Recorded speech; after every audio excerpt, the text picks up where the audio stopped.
नमस्कार बच्चों। आज हम अपना नया अध्याय शुरू करने जा रहे हैं। तो कवि का नाम है सेनापति और उनके द्वारा जो अपने पाठ्यक्रम में कविता शामिल की गई है उस कविता का नाम है ऋतुवर्णन। सेनापति ऐसे कवि हैं जिनके बारे में हिंदी साहित्य के इतिहास में बहुत कुछ अधिक जानने को नहीं मिलता है। इनके जन्म का विक्रमी संवत तो पता है, लेकिन मृत्यु के बारे में इनके बारे में कुछ पता नहीं है। तो ऐसा मानते हैं कि 17वीं शताब्दी में इनका जन्म हुआ और 17वीं शताब्दी में इनका निधन हुआ। जन्म का तो विक्रमी संवत 1600 में दे रखा है, लेकिन मृत्यु के बारे में कुछ अधिक ज्ञान नहीं है। तो इनका जन्म विक्रमी संवत 1616 उत्तर प्रदेश, यूपी बोलते हैं ना, उत्तर प्रदेश, यूपी के बुलंदशहर जिले के अनूप शहर में हुआ। तो विक्रमी संवत 1616 उत्तर प्रदेश, बुलंदशहर और अनूप शहर गांव, बुलंदशहर जिला और गांव अनूप शहर में हुआ था। देखो अब इनके बारे में कुछ पढ़ते हैं। जीवन परिचय। सेनापति का जन्म दीक्षित गोत्रीय ब्राह्मण परिवार में विक्रम संवत 1616 में हुआ। कहाँ हुआ? उत्तर प्रदेश, बुलंदशहर जिले के अनूप शहर में। इनके पिता का नाम गंगाधर पितामह, दादा का नाम परशुराम दीक्षित था। इनके विद्या गुरु यानी गुरु कौन थे? हीरामणि दीक्षित उनके गुरु थे। कवि बहुत आत्मविश्वासी थे। अपना परिचय देते हुए उन्होंने एक स्थान पर कहा है, क्या कहा? देखो, अपने इनके आत्मविश्वास का पता उनके रचना में मिलता है। उन्होंने कहा है, सेनापति सोई सेनापति के प्रसाद जाकी, सब कवि कान दे सुनत कविताई हैं।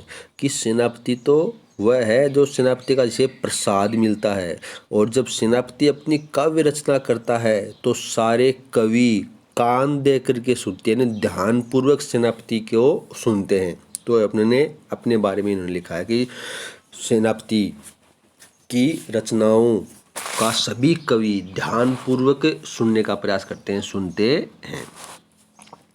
ये रीतिकाल के महान एवं भावप्रवण कवि माने जाते हैं। ये भक्ति काल की समाप्ति और रीतिकाल के शुरुआती दौर के ये कवि थे। संधि युग बोलते हैं जिनको दोनों को, उसके ये कवि थे।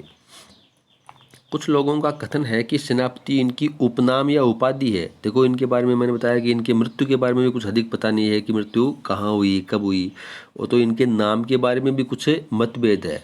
कुछ विद्वान मानते हैं कि सेनापति इनकी उपाधि है या उपनाम है, और कुछ मानते हैं कि इनका मूल नाम है। तो इनका जो मूल नाम है वह किसी को ज्ञात नहीं है। परंतु इस बात में कतई कोई संदेह, कोई शक नहीं है कि काव्य कला और मौलिकता की दृष्टि से युगीन कवियों में, उस समय के कवियों में सेनापति की भांति थे। देखो, अब सेनापति उनकी उपाधि है, एक नाम है, इसके बारे में का कोई प्रमाण उपलब्ध नहीं है, लेकिन उस समय के जो कवि थे उन कवियों में वे सेनापति थे। देखो, सेनापति कौन होते हैं? सेना के मालिक, सेना के स्वामी। तो जो जितने भी कवि थे उन सब के आगे कौन थे? सेनापति थे। तो ये उनकी उपाधि भी हो सकती है और नाम भी हो सकती है, लेकिन वे श्रेष्ठ कवि थे, इसमें कोई संदेह की बात नहीं है। सेनापति राम भक्त कवि थे, राम के भक्त थे। श्लेष अलंकार के प्रयोग में वे सिद्धहस्त थे। देखो, श्लेष अलंकार का प्रयोग कहाँ होता है? काव्य में, जहाँ एक ही शब्द के भिन्न भिन्न अर्थ निकलते हैं वहाँ पर श्लेष अलंकार होता है। तो उन्होंने अपने पाठ्यक्रम में इन्होंने कवित्व छंद का प्रयोग किया है। तो एक ही कवित्व में इन्होंने ग्रीष्म और शीत, सर्दी ऋतु का वर्णन कर दिया है। एक ही कवित्व में ग्रीष्म ऋतु का वर्णन कर दिया है, उसी कवित्व में उन्होंने वर्षा ऋतु का वर्णन कर दिया है। शुरुआत में इन्होंने बसंत ऋतु का वर्णन किया और एक में शीत ऋतु का वर्णन किया। तो एक ही कवित्व में भिन्न भिन्न ऋतुओं का प्रयोग कर देते हैं। किसके प्रयोग से? श्लेष अलंकार के प्रयोग से। तो ये श्लेष अलंकार के प्रयोग में सिद्धहस्त यानी कुशल थे, पारंगत थे।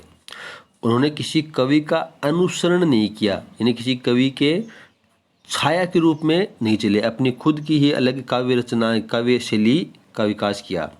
ये रीतिबद्ध कवियों की श्रेणी में आते हैं। इनकी दो रचनाएं प्रसिद्ध हैं, काव्य कल्पद्रुम और कवित रत्नाकर। काव्य कल्पद्रुम वर्तमान में उपलब्ध नहीं है और कवित रत्नाकर है, ये वर्तमान में है। काव्य कल्पद्रुम जो अप्राप्य वर्तमान में नहीं मिलती है, इनका काव्य शास्त्रीय ग्रंथ रहा होगा। इनके कवित्व में अलंकार और रस ध्वनि के उदाहरण एक से बढ़कर एक मिलते हैं।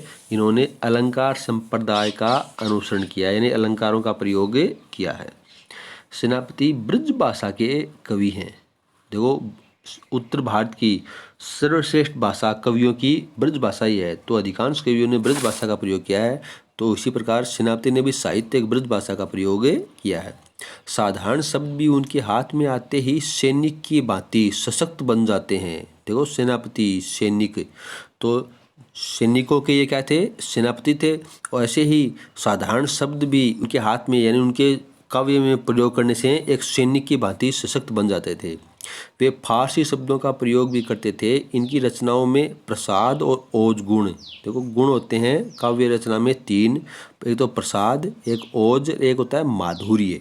तो ये तीनों गुणों के में से दो गुणों का प्रयोग अपने काव्यों में करते थे। परिमार्जित यानी सुधरी हुई परिष्कृत भाषा का प्रयोग एवं भाव गांभीर्य यानी भावों की गंभीरता इनके काव्य की विशेषता है। तो ये सेनापति जी का हमने आज जीवन परिचय पढ़ा है। इनकी दो ही रचनाएं हैं, काव्य कल्पद्रुम और कवित रत्नाकर। काव्य कल्पद्रुम उपलब्ध नहीं है वर्तमान में, कवित रत्नाकर उपलब्ध है। इनका जन्म विक्रमी संवत 1616 उत्तर प्रदेश के बुलंदशहर के अनूप शहर में हुआ। इनके गुरु का नाम हीरामणि दीक्षित था। रीतिकाल के ये कवि माने जाते हैं। दो रचनाएं हैं। मृत्यु के बारे में इनका कुछ अधिक पता नहीं है। ब्रज भाषा का प्रयोग किया है और अपने पाठ्यक्रम में इन्होंने कवित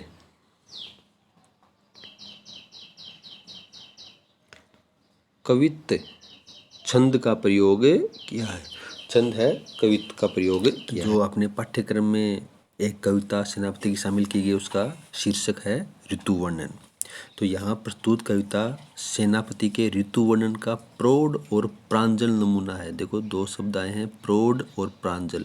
तो प्रौढ़ शब्द का अर्थ है जो मध्य अवस्था को प्राप्त हो, बढ़ा हुआ हो, और प्रांजल है जो नवीन हो, सरल हो, जिसमें जटिलता नहीं हो। तो ये जो कविता शामिल की गई है, ये पुराने और नए दोनों का ही, थोड़ा कठिन भी है और थोड़ा सरल भी है, सरल भाषा का भी प्रयोग किया गया, दोनों का ही नमूना है, मिला जुला एक रूप है। इसमें पूरी निपुणता से ऋतु के उपादानों एवं उसके लक्षणों का उपयोग कवि ने किया है।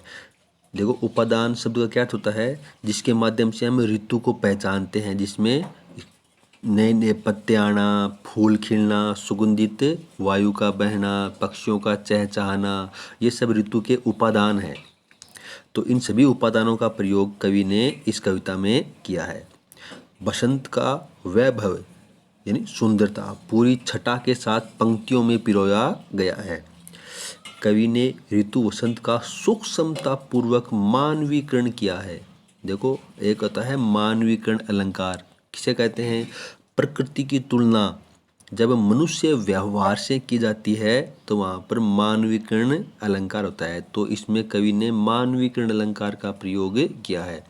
प्रकृति की तुलना की है मनुष्य व्यवहार से। प्रकृति वसंत ऋतु का वर्णन किया है मनुष्य के व्यवहार से। ऋतुओं का वर्णन किया है, ग्रीष्म ऋतु का वर्णन किया है व्यवहार से, शीत ऋतु का वर्णन किया है मनुष्य व्यवहार से, वर्षा ऋतु का भी। तो इसमें प्रकृति का मानवीकरण किया है। पूरा परिदृश्य राजा के आगमन काल के वस्तुओं एवं भावनाओं से बुना गया है। तो जिस प्रकार राजा अपनी सेना के चारों अंगों के साथ चलते हैं, उसी प्रकार यहाँ पर वसंत ऋतु को एक राजा के भांति दर्शाया गया है और उसके साथ तरह तरह के पेड़ फूल में खिलते हैं। ये सब उसके राजा के ही अंग बताए गए हैं। रंगीन उपवन सुगंधमय है। कोकिल चारण की भूमिका में पदगान गा रहा है। कोयल है वह चारण की भांति, चारण बोलते हैं जो राजाओं के यश गान गाते हैं, तो कोकिल को चारण के समान बताया गया है। शोभा के सुखमय उपकरण सेना के कवायद की छवि उत्पन्न कर रहे हैं। तो जो वसंत ऋतु की सुंदरता बढ़ाने वाले जितने भी रूप हैं वे सारे सेना के उपकरणों की भांति दिखाए गए हैं। जिस प्रकार राजा एकाकी नहीं चलता है, उसी प्रकार वसंत ऋतु भी एकाकी नहीं चलती है। उसके साथ भी सारे सेना के अंगों की भांति फूल खिलना, सुगंधित वायु का बहना, ये सब साथ चलते हैं। फिर दूसरा कविता है, उसमें इसी तरह भीषण ग्रीष्म के बाद झुलसी हुई प्रकृति पर जब वर्षा की बूंदें पड़ती हैं तो धरती नयनाभिराम एवं सुखमय हो जाती है, नयनों को मोह लेने वाली एवं सुखमय हो जाती है। मानसून का आगमन इस कृषि प्रधान देश के लिए एक उत्सव की तरह होता है। तो कवि ने एक कवित्व में वर्षा ऋतु का भी वर्णन किया है। तो बरसात के ऋतु चक्र को आंखों के आगे कवि ने उस कविता में साकार कर दिया है। शीत ऋतु की आक्रामकता को सेनापति के आचरण में कवि ने वर्णित किया है। तो जिस प्रकार सेना का आक्रमण होता है, उसी प्रकार शीत ऋतु का भी आक्रमण दर्शाया गया है। और इस हमले ने पूरी प्रकृति को पराजित कर दिया है। बर्फीली हवा की चुभन तीर के समान घातक है। सूरज का तेवर भी निस्तेज पड़ गया है। निस्तेज शब्द का अर्थ है कमजोर पड़ गया है। अलाव की आग को घेर कर जन समुदाय ठिठुर रहे हैं, सर्दी में कांप रहे हैं। शीत ऋतु की भयंकरता इतनी दिखाई कि सूरज का जो ग्रीष्म है, सूरज की जो गर्मी है वह भी हमारे तक नहीं पहुंच पा रही है। अलाव की आग भी कार्य नहीं कर रही है, उसके साथ अलाव के सामने भी लोग सर्दी से ठिठुर रहे हैं। तो इस प्रकार देशज शब्दों का प्रयोग करते हुए कवि ने एक प्रभावी ऋतु वर्णन किया है। तो इसमें 4 कविता हैं अलग अलग। उन 4 कविताओं में ही श्लेष अलंकार का चमत्कारिक प्रयोग करके कवि ने ऋतु का वर्णन किया है। तो कल से हम इस ऋतु वर्णन का अध्ययन करेंगे। आज के लिए आपका ये पाठ परिचय ही है। धन्यवाद।